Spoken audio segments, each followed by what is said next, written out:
আগের লেকচারে তোমাদের সমদ্বিবাহু ত্রিভুজের ক্ষেত্রফল এবং উচ্চতা কিভাবে বের করতে হয় সেটা দেখিয়েছি, এবং এই সমদ্বিবাহু ত্রিভুজের টপিকসের উপর ভিত্তি করে এসএসসি তে কি ধরনের সিকিউ এবং এমসিকিউ হতে পারে সেটা আমি তোমাদের কি দেখিয়ে দিয়েছি।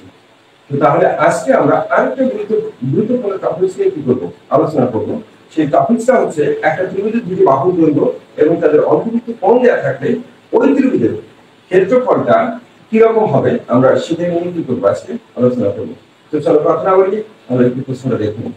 তো ভাই আজকের প্রশ্নটা হচ্ছে এরকম, দেখো যদি একটি ত্রিভুজের, এখানে দেখো যদি একটি ত্রিভুজের দুটি বাহুর দৈর্ঘ্য যথাক্রমে এ ও বি কি আছে দেয়া আছে এবং তাদের অন্তর্ভুক্ত কোণগুলি কি হয় থিটা হয়, তো তাহলে দেখাইতে বলছে ত্রিভুজের ক্ষেত্রফল কত, হাফ এবি sin থিটা।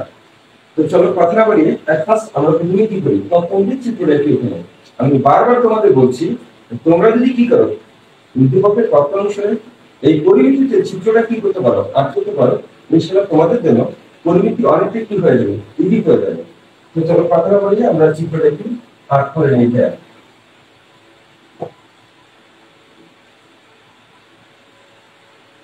হয়। আমরা ত্রিভুজটার নাম দিয়ে দিই এ বি সি, মানে এবিসি একটা ত্রিভুজ দিলাম। এই ত্রিভুজের দুটো বাহু ধরে কি আছে মানে এ এবং কত বি, এই শেষের বিপরীত বাহুটাকে আমরা কি বললাম মানে এ, আর বি শেষের বিপরীত বাহুটাকে আমরা কি বললাম বি।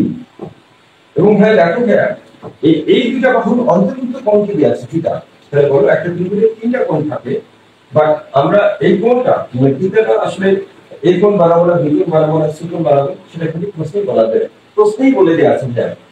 বলছে দেখো এ ও বি কোণের অন্তর্ভুক্ত কোণ, মানে এ ও বি বাহুর অন্তর্ভুক্ত কোণ সেটা হচ্ছে কি থিটা।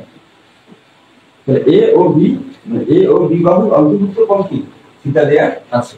তো এখন আমরা এই ক্ষেত্রফল নির্ণয় করতে গেলে আমাকে অবশ্যই কি করতে হবে, একটা উচ্চতা এখানে নিতে হবে, কেননা আমরা জানি ত্রিভুজের ক্ষেত্রফলকে হাফ বিন্দু উচ্চতা, দেখো ক্ষেত্রফল নির্ণয় করতে গেলে উচ্চতা লাগবে, এই জন্য আমরা কি করবো এখন লম্বটা এখানে।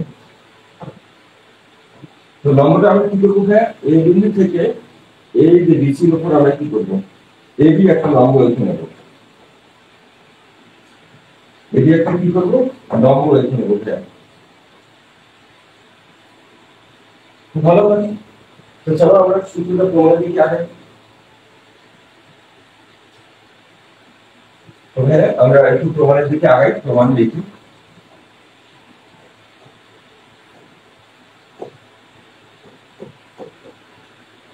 তো এই প্রমাণে আসলে এক পাশ করতে কি করতে হবে, এখানে দুটো সমতল ত্রিভুজ আছে, যেহেতু থিটার মানটা আমরা কি দিয়েছি এই যে এ বি সি এই সমতল ত্রিভুজটাতে দিয়েছি, তাহলে এই ত্রিভুজটা নিয়ে আমরা কি করব সামনের দিকে এগোবো। আচ্ছা এখন ভাই দেখো এডি, এডিটা কি উচ্চতা, এটি তো অবশ্যই কি উচ্চতা, আমরা এই এডি ধরে কি করব বের করে নেব। তো তাহলে দেখো হ্যাঁ আমরা এডিটার উচ্চতাটাকে আমরা কি ধরে নিলাম এইচ, তাহলে প্রদত্ত প্রমাণে এসে লিখে দিই প্রদত্ত চিত্র হতে পারে, প্রদত্ত চিত্র হতে পারে, চিত্র হতে পারে। তো ভাই প্রদত্ত চিত্র হতে কি কি পায় ভাই বলো তো, দেখো তো এসি এর দৈর্ঘ্যটা কত দেয়া আছে বি, আবার বিসি এর দৈর্ঘ্যটা ভাই কত এই, এবং আরেকটা কোণের মান দেয়া আছে সেটা হচ্ছে কত এ সি বি ইকুয়াল কত থিটা। আমার চিত্রে যা দেয়া আছে আমি শুধু সেটা লিখলাম, এখানে অতিরিক্ত কোনো কিছু লিখিনি। তো ভাই দেখো প্রদত্ত চিত্র হতে পারে, প্রদত্ত চিত্র হতে পারে, তাহলে এই চিত্র থেকে আমরা কি কি পাই বলতো, এসি এর দৈর্ঘ্য, এই এসি এর দৈর্ঘ্যটা কত ভাই বি, বিসি এর দৈর্ঘ্যটা কত এ, এবং এ সি ডি কোণের মান কত থিটা। তো তাহলে এখন দেখো হ্যাঁ আমার এই যে এ বি সি এই ত্রিভুজটা নিয়ে যদি আমরা কাজ করব, তো তাহলে এই ত্রিভুজের ক্ষেত্রে দেখো তো এখানে কি আছে আমরা লম্বের মান ধরেছি কত এইচ, আর অন্তর্ভুক্তের মানটা ধরেছি কত বি, বাট এখানে ভূমির পুরো মান ধরছে কি না ধরে নি, ভূমির পুরো মান ধরছে কি ধরে নি ভাই। তো তাহলে এখন দেখো আমাকে এমন একটি ত্রিকোণমিতি কোণটা কি করতে হবে নির্বাচন করতে হবে যেখানে কোনো ভূমি নেই। তাহলে তোমরাই বলো সাধারণ ত্রিকোণমিতি অনুপাতের মধ্যে এই সূত্রের প্রমাণটাতে এখন আমি কোন ত্রিকোণমিতি অনুপাতটা কি করব ব্যবহার করব। তো তাহলে দেখো ভাই আমরা জানি যে সাগর লবণ কি লম্বাই তো অতিভুজ, সাগর লবণ কি লম্বাই তো অতিভুজ। দেখো লম্ব আছে আমার কি আছে অতিভুজ আছে। তো তাহলে আমরা কি করতে পারি, এই সূত্রটাই অ্যাপ্লাই করতে পারি, অর্থাৎ এই ত্রিকোণমিতিক অনুপাতে আমরা কি করতে পারি, ব্যবহার করতে পারি। বাট cos কিংবা tan যদি আমরা অ্যাপ্লাই করি তাহলে সেটা কি প্রতি ক্ষেত্রে কি আসবে, ভূমি আসবে। তো মাথায় রাখবা যে এখানে যেহেতু তোমার কি দিয়ে আছে, উচ্চতার মান দেয়া আছে, ঠিক আছে, অতিভুজের মান দেয়া আছে, তাহলে অবশ্যই উচ্চতা এবং অতিভুজ সংক্রান্ত যে ত্রিকোণমিতিক অনুপাত সেটাই হচ্ছে কত, সাইন। তো তাহলে এখন আমরা কি করব, খেয়াল রাখো, এখন আমরা ত্রিভুজের নাম কি বলতো ভাইয়া, এসিবি, এসিবি এর ক্ষেত্রফল ভাই কি পাই বলতো, সাইন থিটা, কি পাই সাইন থিটা। তাহলে সাইন থিটা কি দেন ভাই, সাগর লবণ অতিভুজ, লম্বাই কত অতিভুজ, লম্ব কত দেখো ভাই এবি, অতিভুজ কত ভাই এসি। বা সাইন থিটা থাকলো, এডি মানটা কত হয়েছে সেটা কত, এই যে এডি মানটা কত, এডি মানটা হচ্ছে কত এইচ, আর এসি মানটা কত বি। তো তাহলে ভাই এখান থেকে আমরা কি করব, উচ্চতার মানটা কি করব দেখব, একটু আগুন করে দেওয়া নিচে মান আছে এইচ একটা এইচ, আর এই বি দিয়ে যদি সাইন থেকে গুণ করে দিই তাহলে বি সাইন থিটা চলে আসবে। আশা করি এই পর্যন্ত তোমরা বুঝতে পারছো।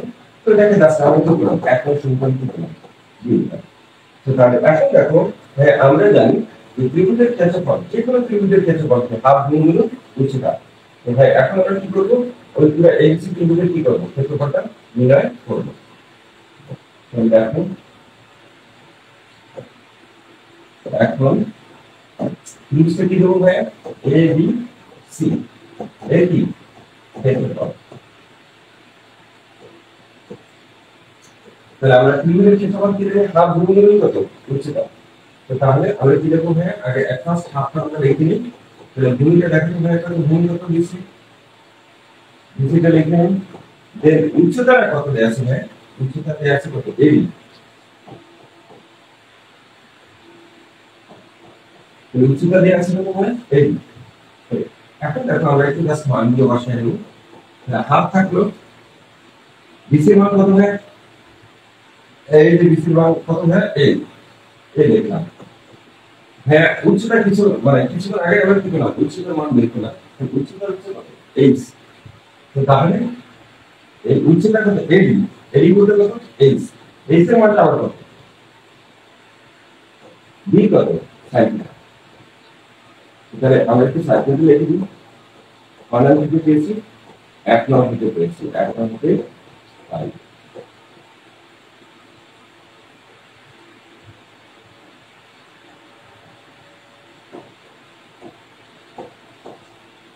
হ্যাঁ 1 নং থেকে 5 কি পেয়েছিলাম যে এবি ইজ ইকুয়াল কত, এইচ ইজ ইকুয়াল কত বি কত সাইন থিটা, তাই তো।